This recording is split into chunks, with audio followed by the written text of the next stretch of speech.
Welcome back to another episode of Trade Mastermind, Trade Secrets. I'm riding solo for the second week and I'm looking forward to delivering you a fantastic episode today. I'm really enjoying being in this new studio. We're getting some great comments and we're getting some great feedback on the quality of the environment and the video and the audio and the new show style. So I'm looking forward to just doing more and more of this for you guys to join along. Now, as we always do, we give you a TM update on the first part of the show. So we've got some really cool stuff to talk to you about. First and foremost, I want to start with a gift for you, for our loyal listeners. We're going to do something we've never done before, and we're doing a content creation workshop that's going to be free to attend. So all you got to do is click on the link below in the comments and register to grab yourself a ticket. It will be a first come, first service basis. And we are going to teach you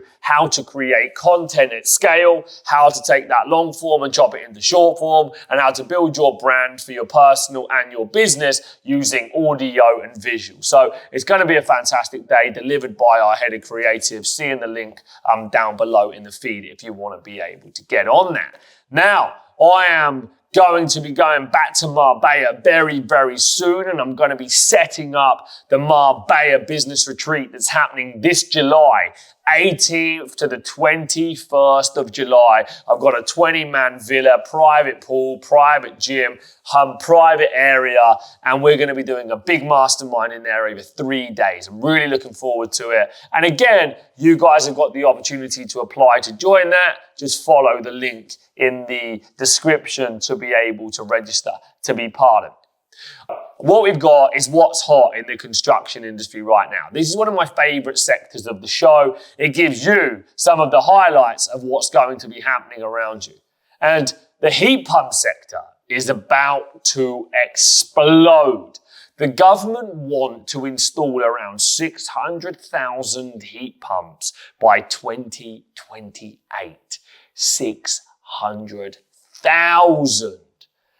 Heat pump sales in 2022 grew by 39%, more than in 2021 that saw an increase of 34%. These statistics are massive. It shows the government are really driving clean energy, and they'll be putting lots of money into the R&D of the technology, working with the manufacturers, the distributors, and you guys being the heat installers, you're next.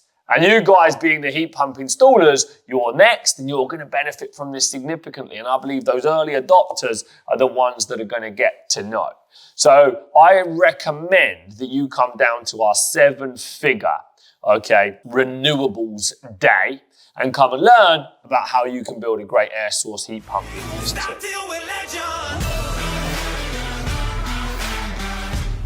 So this is a new part of the format, and we're going to be sharing success stories with you each week. So I've got Mr. Kev Jones dialed in on the success hotline today, and he's going to tell us about his story with the Trade Mastermind, some of the successes he's had, the challenges he's faced, and what's next for him and his business. Hi, Kev. Hi, Joseph. You okay? Yeah, not too bad, thank you. Thanks very much for your time today. I know you're a very busy guy. Yeah, no problem at all. So, Kev, tell us your journey with the Trade Mastermind. Where did it begin and where are you now? So, my journey began with Trade Mastermind in March of last year, 23. I was basically a one-man band, sort of hit the ceiling, doing the same thing every year, ended up at the same spot every April, should we say. Yeah. So I implemented, obviously, everything we got taught on the Trade Mastermind pretty much instantly. Start getting results straight away. I got rid of all the dead wood, small jobs, and just did boilers. Yeah. And now, a year on, I've got 9. There's 9 of us all together. Wow. So I'm no longer on tools. So I've got 5 installers. Wow. An operations manager, 2 admin, and a surveyor. So yeah, we're quite a strong side. Strong team. Absolutely smashing it. Yeah, still doing all right. So it's been a little while since I've had a catch up with you, and that's just phenomenal to hear. I'm so pleased for you. It took us 6 months to quadruple what I normally earn in a year. Wow. That's insane. So, and what are you doing in sales a month now, roughly, to put it into context for the people listening? Roughly around 80 a month. 80,000 a month. And you were doing 80,000 a year just a, short while ago. Is that right? Yeah, probably just a bit more, but yeah, around about that. Fantastic. Then, like this month, for example, we've still got a week to go. We've sold 31. Wow. Currently at 83 grand. So it's not a bad April. Company, so yeah, it's not a bad April. I don't think once you get to the business model and learn how it all works, I don't think there's such a thing that it really slows down, to be honest. So I think it's just all about learning how the industry works and just probably widening your net a bit more when it comes to the summer to keep the numbers up. Absolutely right. That's it. It's just about opening up new traffic sources, getting more leads and expanding the area to be able to navigate the landscape. And, I'll just give you another little tip while we're on it is put some great special offers in to get through the summer. Incentivize people to buy. Yep. Yeah, one of the referral schemes, what we did, we started the start of March. We got 3 referrals since then. So brilliant. So that's been quite successful. Fantastic. What made you commit so quickly? Because you're one of the ones that I've seen, that just jumped straight in and you've got incredible results. Why did you follow it to the letter? Basically, I'd done it my way for 20 years and I was sick and tired of it. And even though it was working, I've got a nice little life going on, I wanted more. Yeah. So I was straight away, I knew what I was doing worked if I wanted to maintain, but obviously how life in society is, you always need to improve. So this basically gave me that platform and something what I've been looking for a while to add to my knowledge to be able to progress. And yeah, I've done exactly that. Yeah.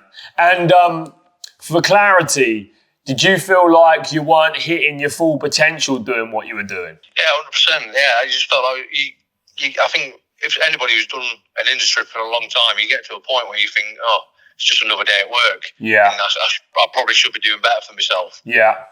But it's having the tools and the knowledge. And obviously it took for Trade Mastermind to come along for me to have, to get that knowledge, basically. Someone to say, look, we'll show you. We'll guide you. And what snapped you out of that mindset? Was it the first ad you saw? Was it me on the ad? Or what did you see from us that triggered you to come and, come and attend one of the events? I was originally contacted in the December. Yeah. And obviously being a heating engineer, I was busy at the time. Yeah. And I said, look, I'll come when it gets a bit quieter. And I came, obviously, March. So as soon as I heard the idea, it was only a phone call. I liked the idea. It was just timing. Yeah. Once the timing was right for me, I couldn't wait to just come down and see what it was all about. So brilliant. Yeah. So basically, it was a Discovery Day was the winner, but when I look back, I was clearly just more eager to find new avenues of income than I actually realised. Fantastic. Really, really pleased to hear.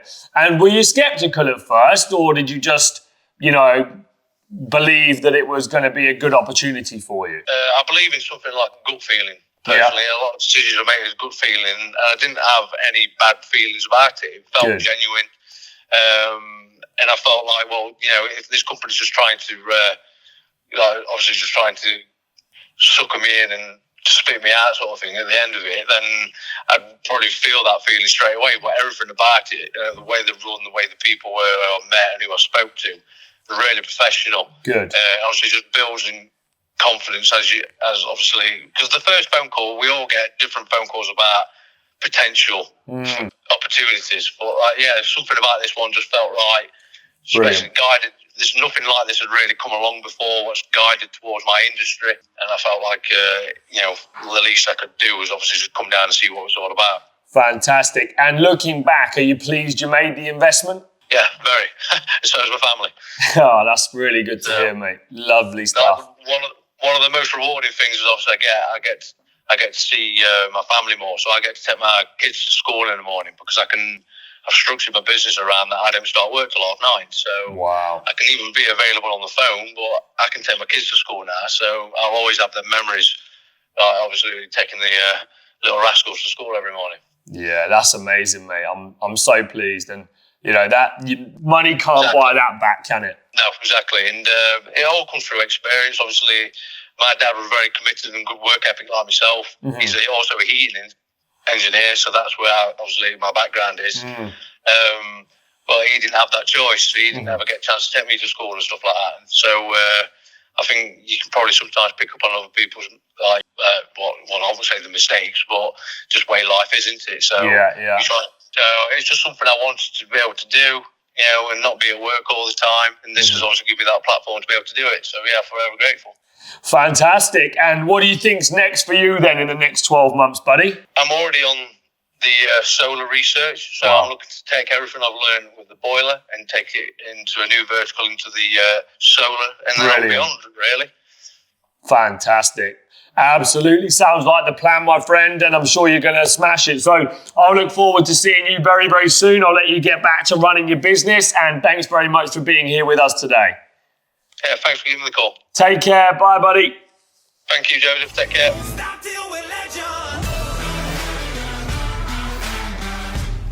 This is the Ask JV section where your live questions get answered by me, and I do a shout out for you and your business. So we have Keenan Electrical and Solar. And he said, when you had Improgas, how many streams of marketing did you do? Well, it was a great question. We had about 8 different lead generation sources. Paid third-party leads, and they were broken down into multiple third-party lead suppliers. We had pay-per-click, we had SEO, we had Facebook, we had referrals, we had outbound telesales, and all of those strategies combined at peak were delivering us around 3,000 inquiries for our boiler installation services a month. Chris Hector, what are the best ways to generate your own leads? Well, having a database of people that you've served in the past is a game changer. Buying databases for specific postcodes and doing direct mail or marketing via email or text campaigns to that data, because you know exactly where you're targeting and you can get personal in the messages, so you can be really, really specific. Facebook, creating ads and then running them on the platform, again, is going to give you exclusive leads. And you can also try to do exclusive leads on the internet, but it costs you a little bit more money if you're going to go down that pay-per-click route. So I would look to go through referrals, databases, email campaigns, text campaigns to those databases, and then go to social media and then build a podcast and then go to pay-per-click and go to SEO. We have a great question from Christopher Williams here.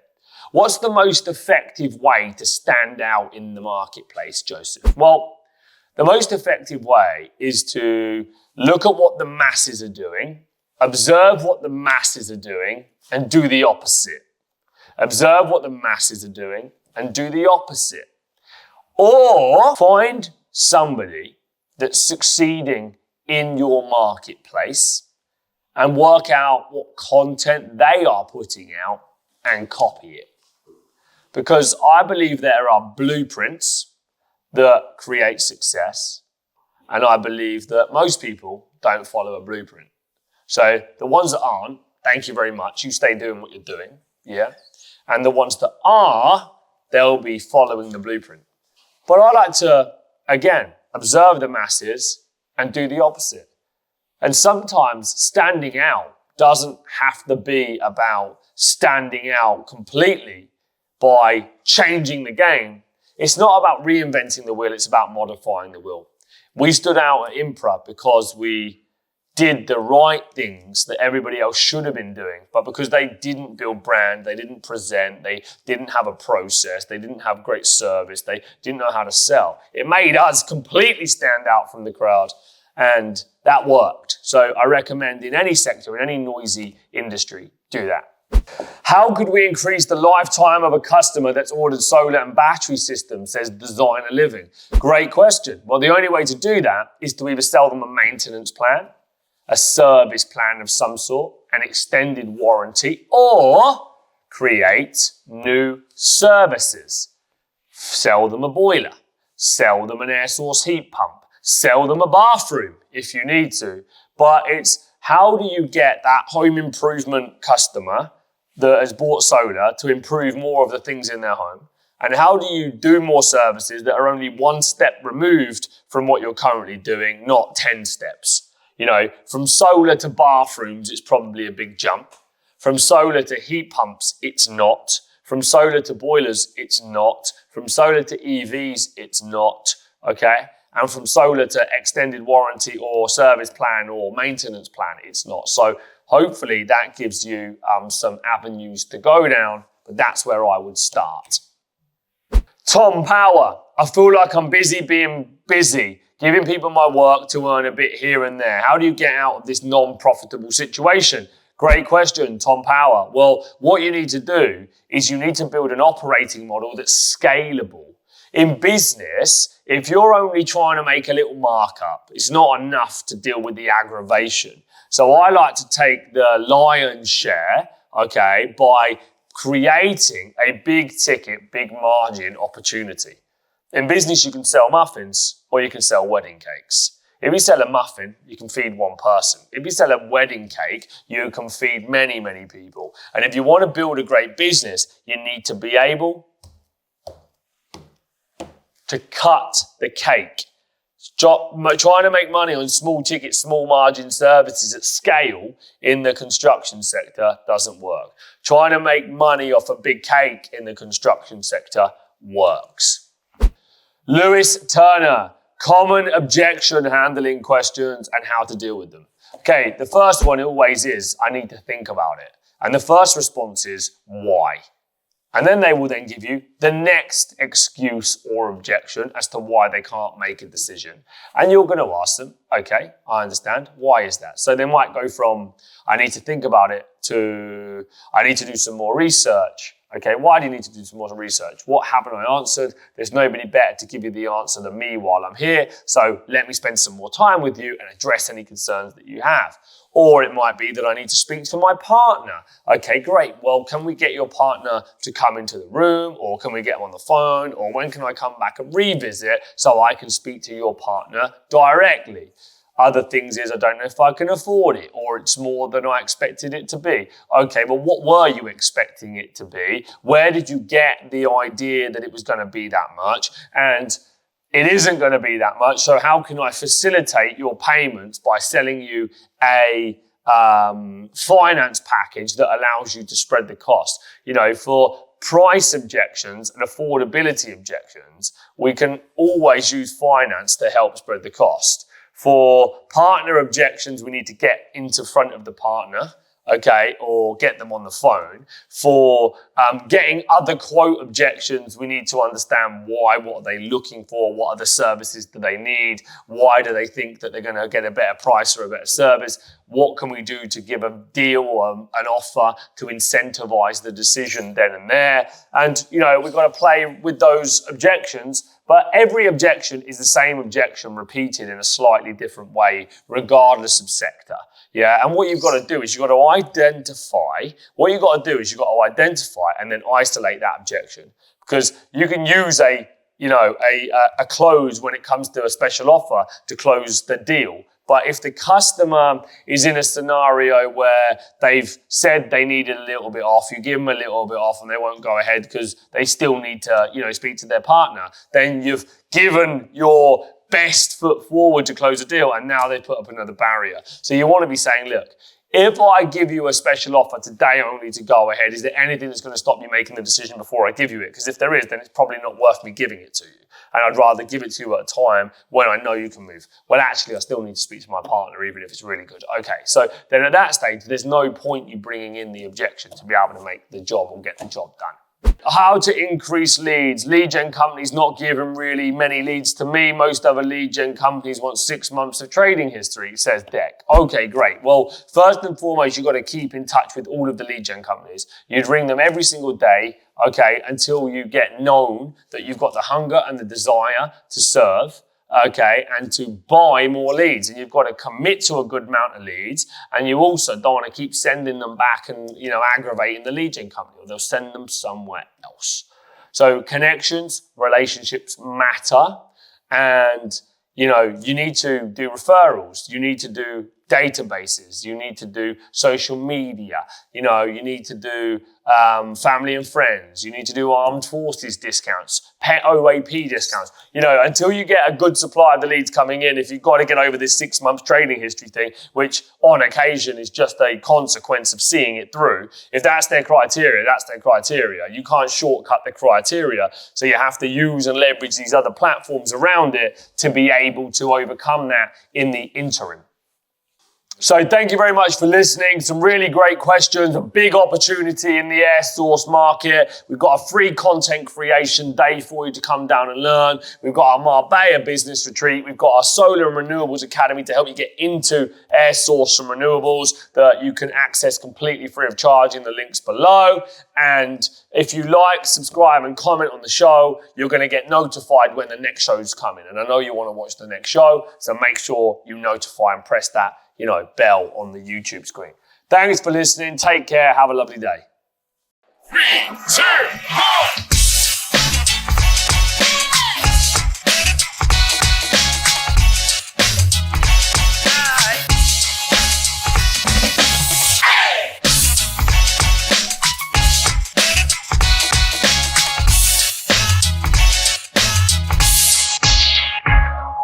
Thank you for listening to the Trade Mastermind Trade Secrets podcast.